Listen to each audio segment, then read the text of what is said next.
Our story is called The Selfish Giant by the author Oscar Wilde. Every afternoon, as they were coming from school, the children used to go and play in the giant's garden. It was a large lovely garden, with soft green grass.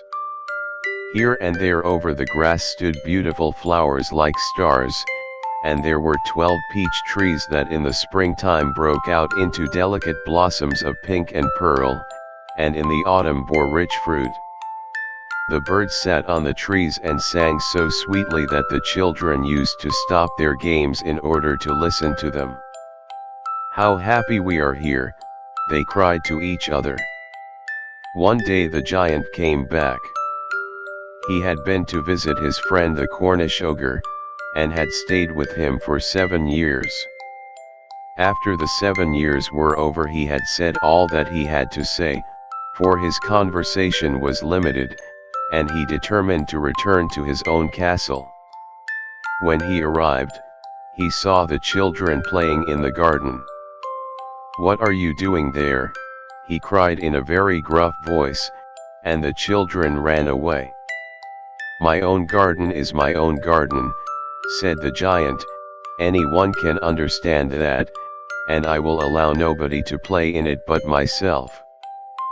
So he built a high wall all round it, and put up a notice board. He was a very selfish giant. The poor children had now nowhere to play.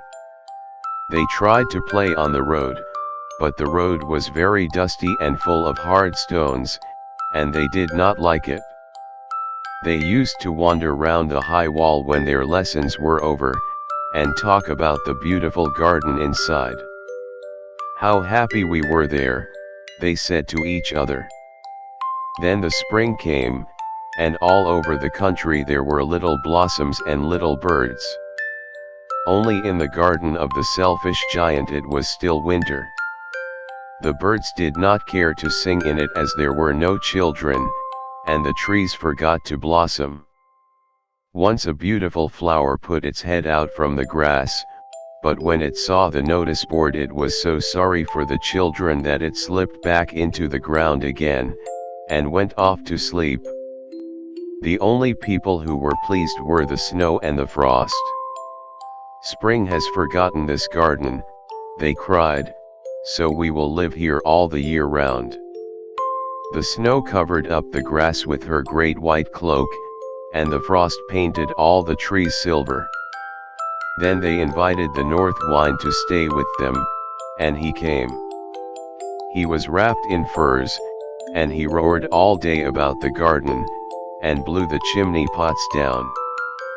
"This is a delightful spot," he said, "we must ask the hail on a visit."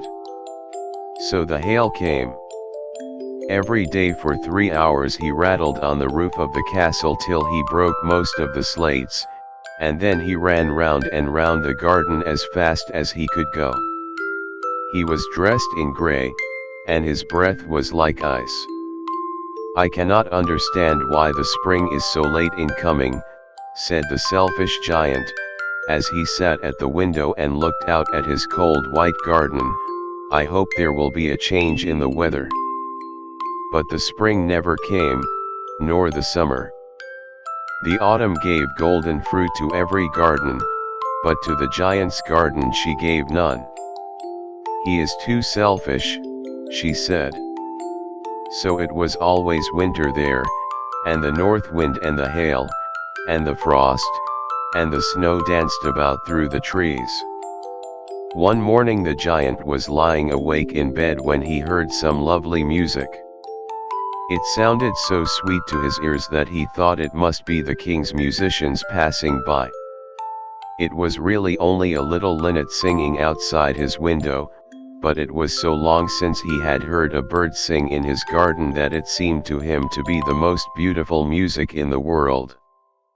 Then the hail stopped dancing over his head, and the north wind ceased roaring, and a delicious perfume came to him through the open casement.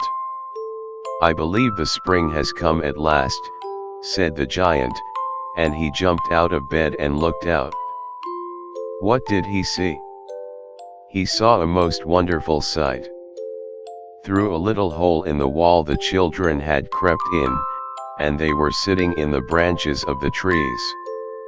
In every tree that he could see there was a little child. And the trees were so glad to have the children back again that they had covered themselves with blossoms, and were waving their arms gently above the children's heads.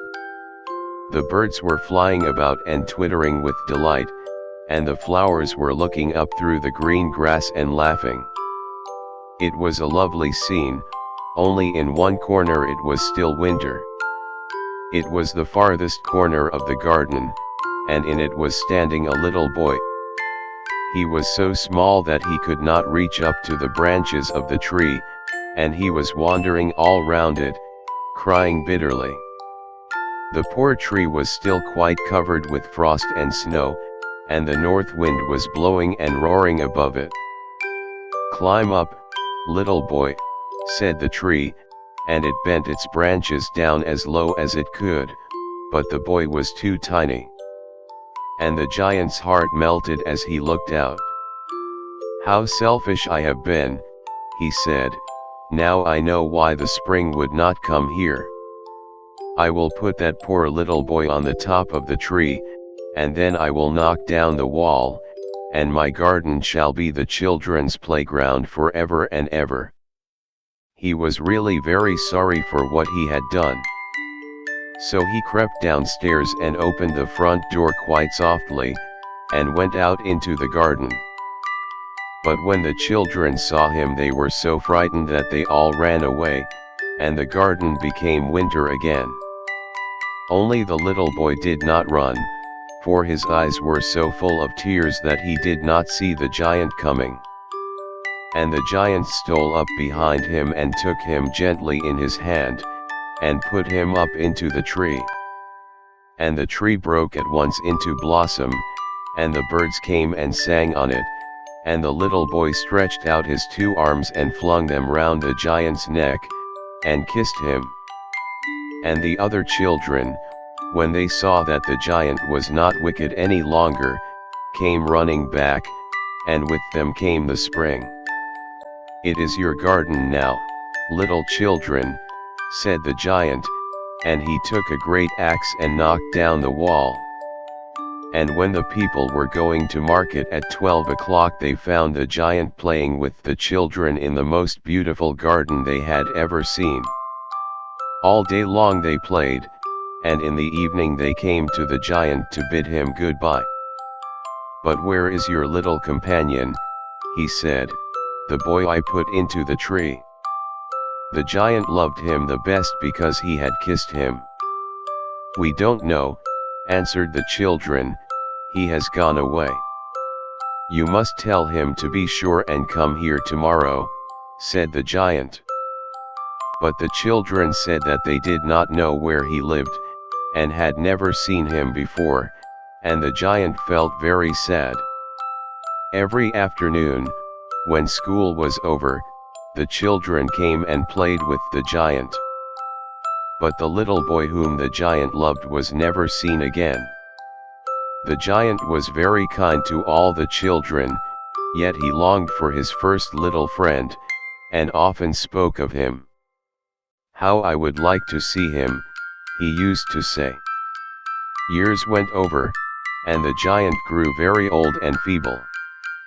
He could not play about any more, so he sat in a huge armchair, and watched the children at their games, and admired his garden. "I have many beautiful flowers," he said, "but the children are the most beautiful flowers of all."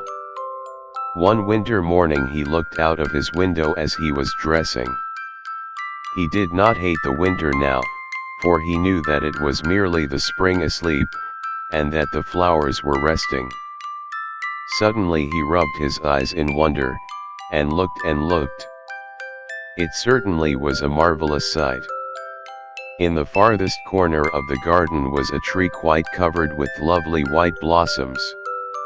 Its branches were all golden, and silver fruit hung down from them, and underneath it stood the little boy he had loved.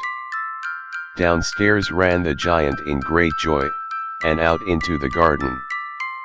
He hastened across the grass, and came near to the child. And when he came quite close his face grew red with anger, and he said, "Who hath dared to wound thee?" For on the palms of the child's hands were the prints of 2 nails, and the prints of 2 nails were on the little feet. "Who hath dared to wound thee?" cried the giant, "tell me, that I may take my big sword and slay him." "Nay," answered the child, "but these are the wounds of love." "Who art thou?" said the giant, and a strange awe fell on him, and he knelt before the little child. And the child smiled on the giant, and said to him, "You let me play once in your garden, today you shall come with me to my garden, which is paradise." And when the children ran in that afternoon, they found the giant lying dead under the tree, all covered with white blossoms.